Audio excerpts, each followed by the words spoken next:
សំដីឬប្រណី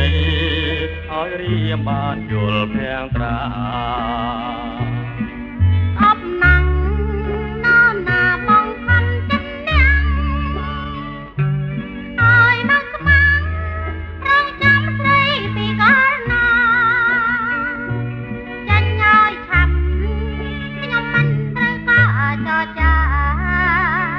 ណែព្រៀនស្នេហាខ្ញុំមិនត្រូវការបងទេអូនអើយមិនគួរអូនបែរជាខាងធ្វើមិនដឹងឲ្យទ្រូងរៀមឈឺក្រំគ្រារាល់រាត្រីបងផ្ដាំតាមដួងចន្ទ្រាថាចិនដា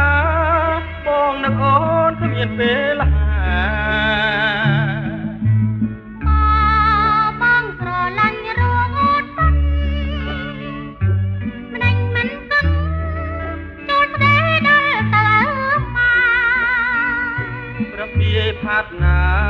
យបងមិនពួតផងអូនទេសូមឲ្យតែអូនថាស្នេហ៍បងមួយម៉ាត់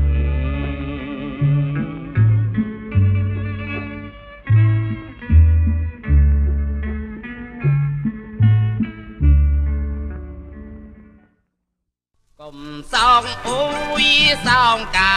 ផឹកស្រាឡូឡាព្រមក្លែងកំសាន្តយំសូមមកគោរពរាប់អាន